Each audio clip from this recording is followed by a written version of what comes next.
1020 means it's 420 somewhere. So if you got one, spark up.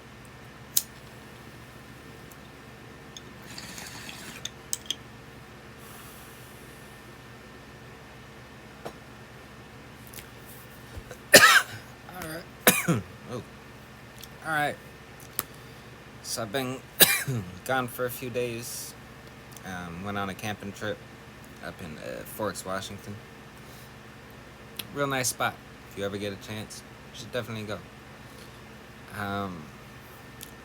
But yeah, back to it. We're up to part 9. Let me see where we at. Been a few days. Forgot where I was, but I'm pretty sure we are at part 9. And yes, part 9. When will Jesus bring the pork chops? Let's get to it. It was a lot more fun when you were really fucked up and couldn't remember anything. Sincerely, Arlo. That's where we left off. Here are today's cooking tips from Crellingford's Family Restaurant. Hamburger meat that has become slightly hardened by sitting at room temperature for more than 9 days can be perked up by soaking it in a mixture of gasoline and varnish remover. Soak the meat overnight and leave it in the sun for several days. Be sure to add a lot of extra hot spices to offset the gasoline taste. Then try to put the meat to use immediately. By the way, food prepared this way should never be cooked over an open flame. Here's another valuable cooking tip. You can prepare a delicious stew with just a volleyball, an old fatigue hat, and 6 gallons of bath water. Put the ingredients in a big pot and cook for 36 hours or until the volleyball is tender. Serves 12. Excellent with broccoli or corn. Try it over the holidays when the people you serve it to are people you don't see too often. That's it, folks. Remember, these cooking tips are brought to you by Crellingford's, the home of the ham and cheese caramel cornflake surprise. Why not drop by and take a chance? No one lives forever. Uncle D'Artagnan was known as a Fancy Dan because he circumcised himself with pinking shears. His wife, Velveeta, the only woman ever to go down on Newt Gingrich, claimed that to the very end, D'Artagnan wore a golden tassel on his penis. He once told me that as a young man he caught the clap from one of the Doublemint twins and gave it to the other one on the same night. He was a lot of fun. He could make his cat shit by pointing the TV remote at it and pressing the volume button. His hobby was falling to the floor in hotel lobbies and pretending to have a stroke. Eventually he was beaten to death with a cello by a classical musician he befriended at a juice bar. Uncle Tonto had a tough life. Intercourse with a pelican is not an easy thing to live down. He drank excessively. One time he was so... Side note, I saw a bunch of pelicans at the coast the other day. Watching them fish, it's fascinating. The way they so when they're trying to fly and get somewhere, they fly real low. Otherwise, they were just kind of hovering in the wind, just kind of going up and down, and you just see them drop and grab a fish. It was pretty cool. Hungover, you had to consult a cottage cheese carton to determine the approximate date. At parties, he was the designated drinker, his preference being creme de menthe, sterno, and goat droppings. When stopped and tested by police, he usually set the breathalyzer on fire. Refusing to drive when he was sober, in the mornings, he rode to work on an electric floor buffer, claiming the one drawback was the time he wasted traveling from side to side. He was sentenced to 10 years for defecating in a cathedral, but was released immediately when the warden felt Tonto was lowering the prison's standards. After his release, he hitchhiked through Pennsylvania, where he was beaten to death by a buggy load of Quakers. Uncle Judas, a man smaller than life, never had a heyday. He peaked in 3rd grade. Not only did opportunity fail to knock, it had deliberately thrown away his address. His existence was so boring he once proudly showed me his neighbor's parking space. In an effort to improve his life, he decided to sell his soul. Unfortunately, he sold it on eBay and was never paid. He didn't accomplish much. His autobiography was entitled, "What Do You Want From Me?" One thing he did take pride in. He was one of the few men who at the age of 85 could still remember the names of all his dentists. He died on the feast of St. Dismas after mistakenly eating a bag of after-dinner mints before lunch. Uncle Montezuma wasn't too bright. He thought Irving Berlin was the Jewish section of Germany. As a young man, he wanted to be a gynecologist, but claimed he couldn't find an opening. He was proud of the fact that while serving a prison term for sodomizing a prairie dog, he learned to drink beer through his nose. For years he managed a gay car wash, but lost all his money investing in a roadside sausage museum. His last job was managing a Playboy club in Auschwitz.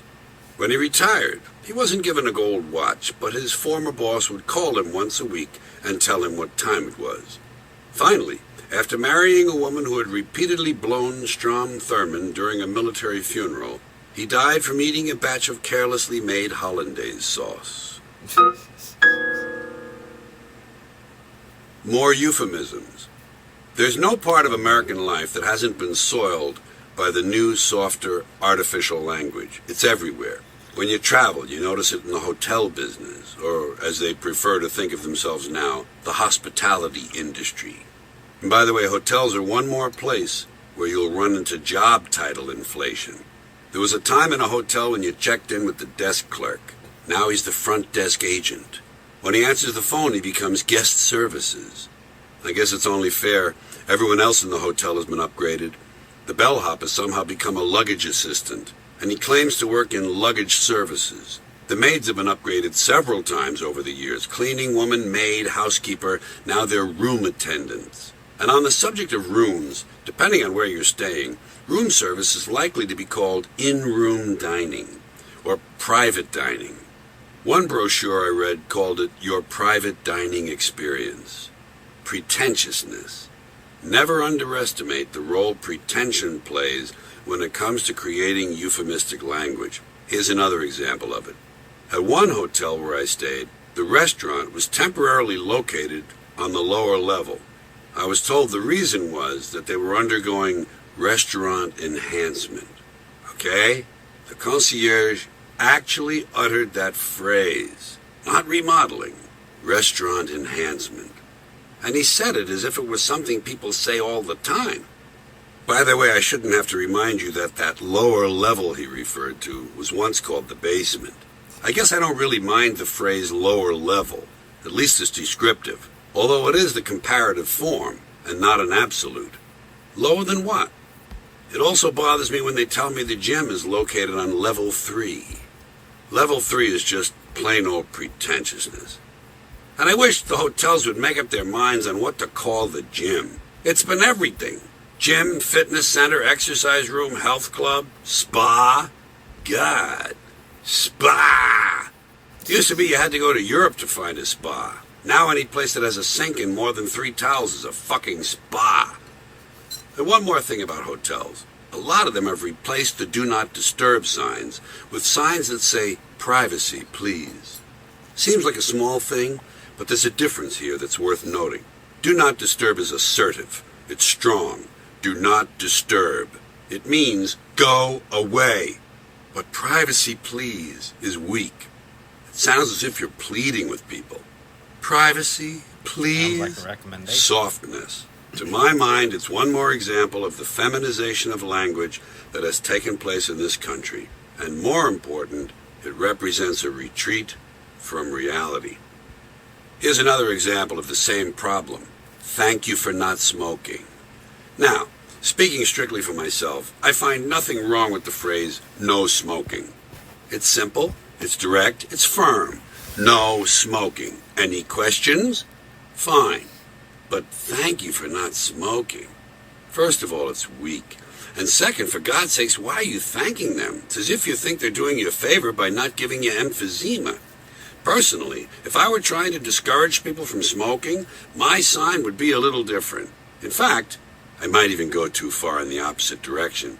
My sign would say something like, smoke if you wish, but if you do, be prepared for the following series of events. First, we will confiscate your cigarette and extinguish it somewhere on the surface of your skin. We will then run your nicotine-stained fingers through a paper shredder and throw them into the street, where wild dogs will swallow and then regurgitate them into the sewers so that infected rats can further soil them before they're flushed out to sea with the rest of the city's filth. After such time, we will systematically seek out your friends and loved ones and destroy their lives. Wouldn't you like to see a sign like that? I'll bet a lot of smokers would think twice about lighting up near a sign like that. You have to be direct. Thank you for not smoking is simply embarrassing. Personally, I think all of this upgraded feel-good language is a further sign of America's increasing uncertainty about itself. So there was this parking garage near my old job. On shitty days, whether it was rainy or super cold and windy, me and my friend, we'd go into that parking garage, and there was a stairway on the far side. Didn't have no cameras in it. Had a whole bunch of no smoking signs. Problem with their no smoking signs, they had a cigarette. We were smoking blunts. So technically we weren't breaking their rules. It was perfect though, because like, had different, the way it was set up had different ways to run and get out if need be. Although we were kind of in the open because there was big windows facing the street. Good times. I'm sure you've noticed that many restaurants can't simply say cheeseburger on the menu. They have to get cute and over-descriptive. Well, why not go along with them? Why not use the menu's own language when you place your order? But if you do, you gotta do it right. No fair reading directly from the menu. Instead, you must memorize the exact description given of the item you've chosen, and then look the waiter directly in the eye as you say, "I'll have the succulent, fresh-ground, government-inspected, choice, all-beef, 8-ounce char-broiled sirloin patty, served on your own award-winning, lightly toasted sesame seed bun, and topped with a generous slice of Wisconsin's finest golden cheddar cheese, made from pure grade-A premium milk, recently extracted from a big, fat, smelly cow infected with flesh-eating bacteria." See if that doesn't get you good service. But before the waiter leaves your table, ask for a glass of water. Say, "Would you mind bringing me a clear, cylindrical, machine-crafted, moderate-capacity drinking vessel filled with nature's own colorless, odorless, extra-wet liquid water?" That pisses them off. As someone who used to wait tables, I would have actually probably found that hysterical. Especially because I used to be high as shit when I was waiting tables. There's no other possible way to deal with people in a corporate setting where people literally have the right to complain and almost guarantee they're gonna get free shit. Yeah. But yeah, learning, because for me, where I also cooked in restaurants, learning the menu was easy. So like they could have read that off and I would have just been able to write down what they ordered. Like I wouldn't have had to sit there and be like, oh shit, what did they just order? I would have known. I would have found it hysterical though.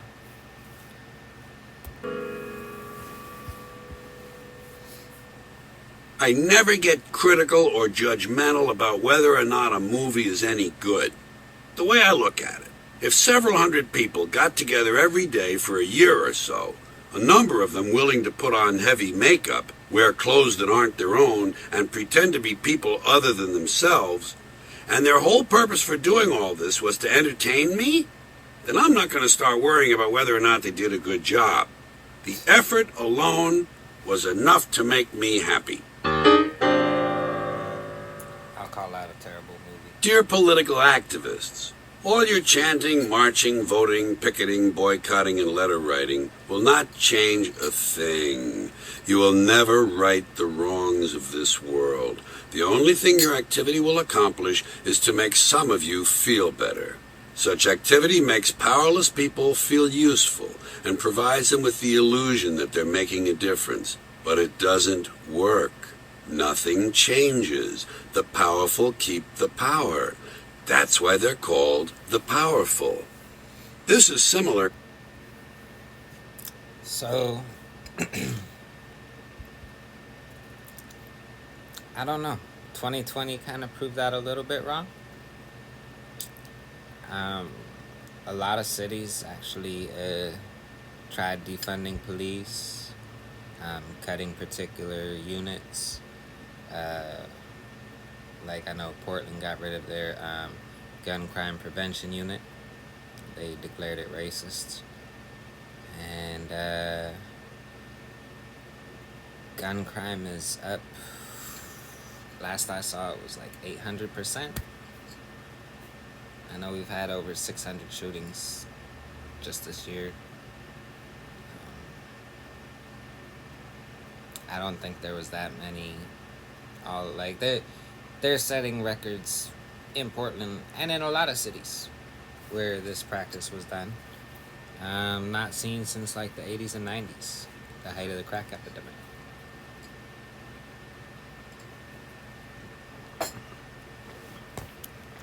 And now you're seeing a lot of these cities refund the police. So I mean, it worked a little bit, but I mean that's why I said you gotta go after the policies they enforce. Don't go after them themselves. Like, you want a bunch of poorly trained people out there with even less resources to maybe properly, demand better training. And you're not going to get better training with less funding. That just doesn't make sense. But, I mean, I'm torn on the issue. When it comes to police, personally, I will never trust police because stroke of a pen, your rights are violated. They won't think twice. They won't ask questions. They will just do it. However, the community I live in, compared to other communities I've lived in, is fairly crime free.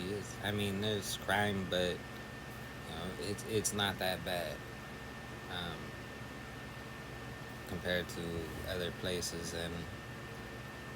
And the people who get hurt by these types of policies are the kids that are catching all these stray bullets.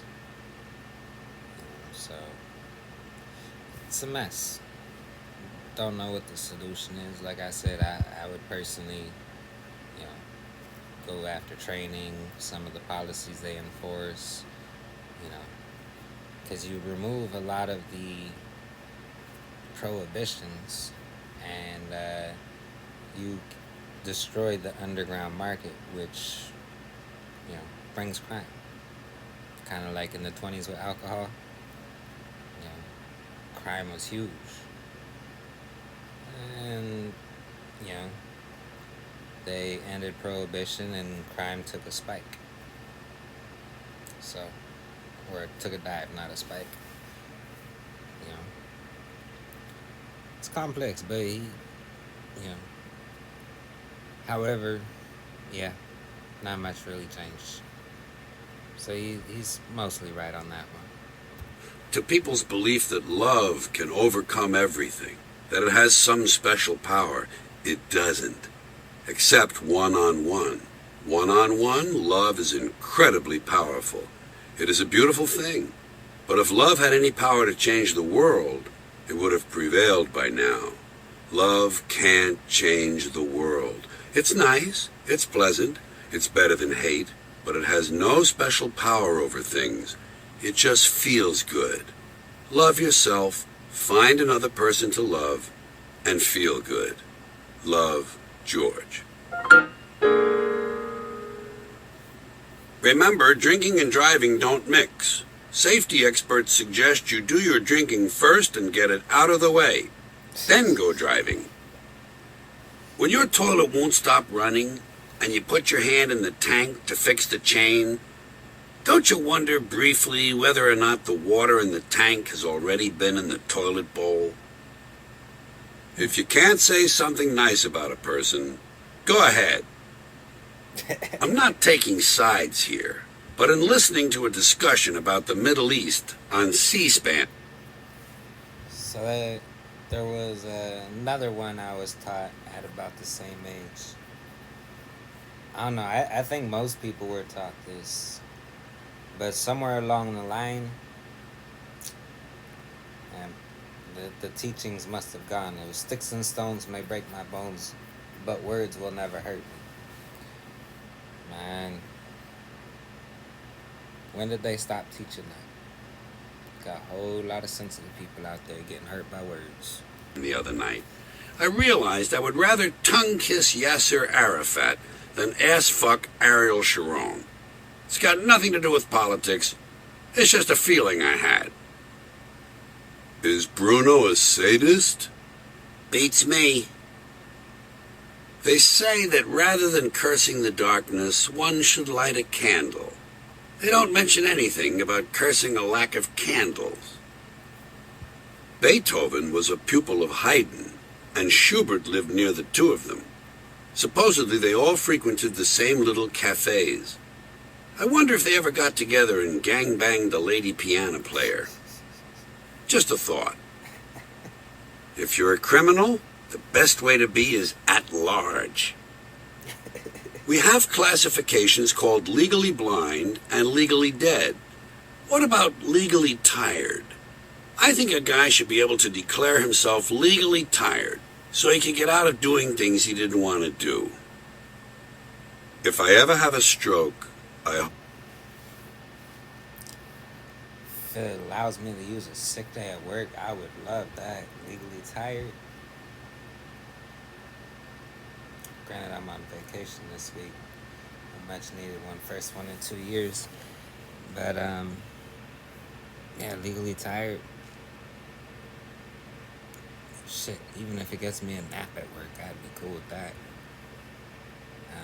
I was hoping to get, some good rests over my little trip, but between uneven ground and a husky that decided 7 o'clock is still when it's time to wake up, even though we're out camping. Yeah, didn't quite go so well. Nice to be back in my bed, that's all. Hope it'll be early in the morning so I don't take my vitamins that day for no reason. The American Eye Association reminds you that styes are caused by watching young girls get undressed. You know what kind of guy you never see anymore? A fop. I typed the word Google into Google. Guess what came up?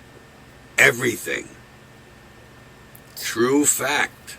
The Professional Bowlers Association sanctions a tournament called the Odor Eaters Open. It's probably because of all those rented shoes. I wonder how many eventual homicides have resulted from wedding ceremonies performed at the Happy Wedding Bell Chapel in Las Vegas. I'll never forget Spondo. Spondo wasn't able to sit around and talk about the good times because in the 60 years he'd lived, he'd had only one good time. And he would never tell anyone what it was because he was afraid that if he talked about it, it wouldn't seem as good anymore. I notice Connie Chung has faded away again. That was an interesting take, actually. Spondo wasn't able to sit around and talk about the good times because in the 60 years he'd lived, he'd had only one good time. And he would never tell anyone what it was because he was afraid that if he talked about it, it wouldn't seem as good anymore. I notice Connie Chung has faded away again. Personal ad. Hello, I am Henri. I am 55 years old and I am looking for someone who will leave me alone. Please respond. And then leave me alone. Christians must be sick in the head. Only someone who hates himself could possibly think of the pleasures of masturbation as self-abuse. I believe the next trend in cosmetic surgery will be a procedure that leaves the person with a cryptic smile. Occasionally, of course, the surgeon's hand will slip and the patient will wind up with a baffled look. Are you sick of crime? Well, some communities are doing something about it. They're putting people to death for no reason. Why not start a similar program in your town? Hang a few people in a public area and watch those crime statistics improve. You'll be amazed. There are some people who are so nondescript that if their identities were stolen, it would be an improvement. True fact, it's against the law to mutilate grave remains. So apparently it's not illegal to be in possession of grave remains. The trouble starts when you mutilate them. Nice distinction. I have an impersonal... When I was younger, I may have told this before on another video, but I remember it was a radio station. They used to have their one crazy story of the week. And the one that stuck out was the guy who got fired from, I want to say, a funeral home or a mortuary. One of the two.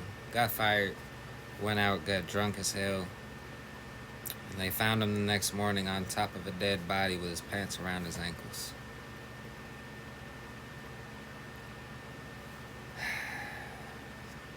I think that's mutilating the remains. Trainer. We meet at the gym, we don't talk, he works out alone, and I go home. Here's how money can buy happiness. Money gives you options. Options give you breathing room. Breathing room gives you control. And control can offer you a measure of happiness. Maybe. True fact. You can now buy vibrating panties. They're a kind of thong with a built-in vibrator. Just what we needed. There's actually a real funny video.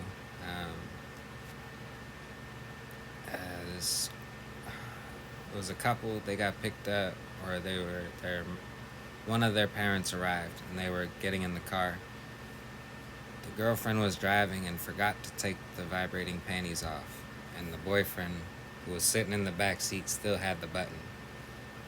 And while she's driving down the road, he would just randomly press the button. And yeah, it took a while for the mom to catch on to what was going on. Funny video though. She was cussing him out the whole time. If no one knows when a person is going to die, how can we say he died prematurely?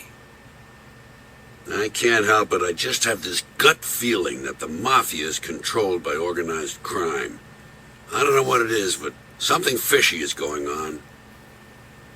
I wonder if a classical music composer ever intentionally composed a piano piece that was physically impossible to play, and then stuck it away in a trunk, to be found years after his death, knowing it would forever drive perfectionist musicians crazy.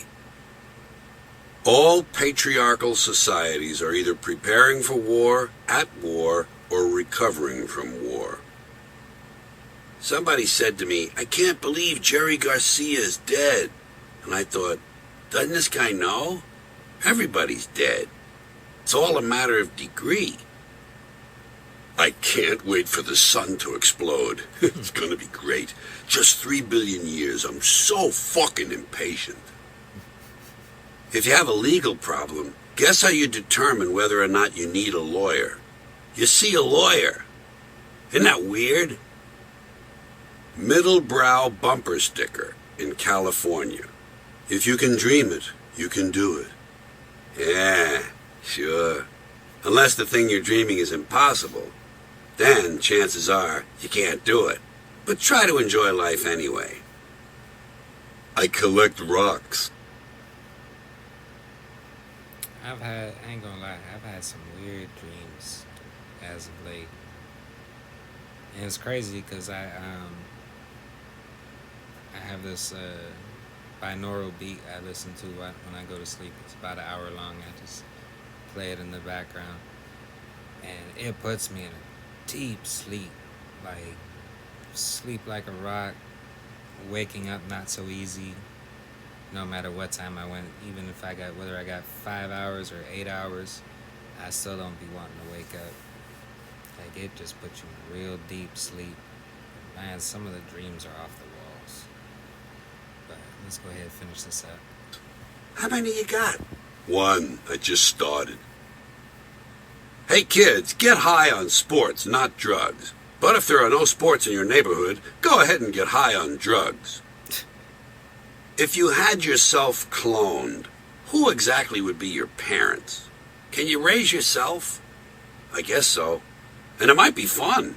Just think, by the age of 6, you'd be driving yourself to school. Regarding these creationists, aren't these the same people who gave us alchemy and astrology, and who told us the Earth, besides being flat, was at the center of the universe? Why don't we just kill these fucking people? Here's an idle thought. I wonder if a perverted priest has ever tried to stick a crucifix up a kid's ass. Just wondering. The wrong two Beatles died first. I wonder if anyone who was working in or near the World Trade Center that day took advantage of all the confusion to simply disappear. What a great way to get away from your family. Indoor electrical illumination is often referred to as artificial light. How can it be artificial? The way I look at it is this.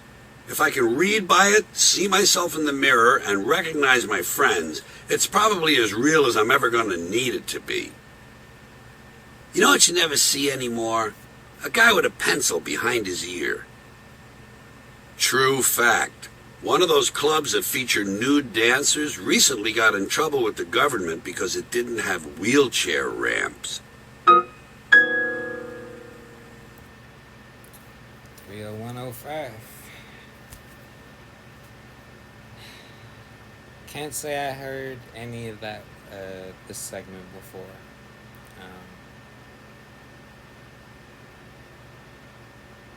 Some of the other parts I've done, like some of the stuff in there I heard before, or a variation of it.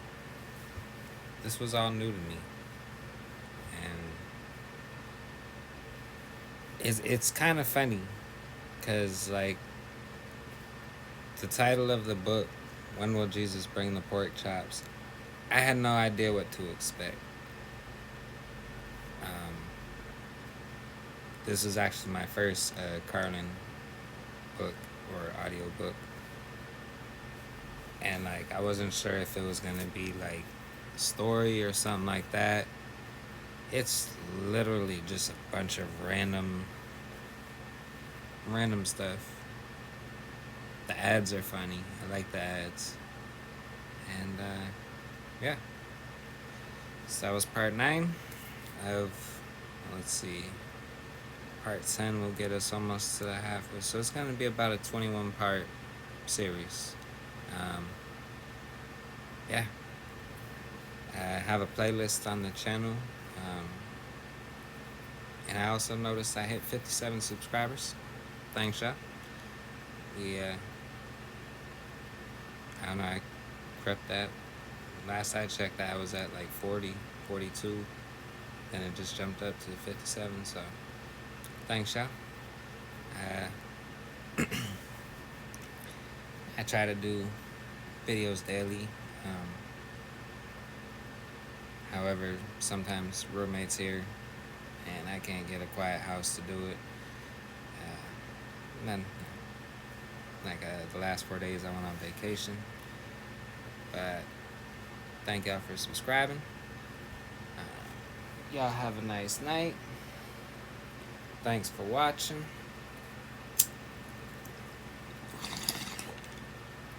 Stay blazing.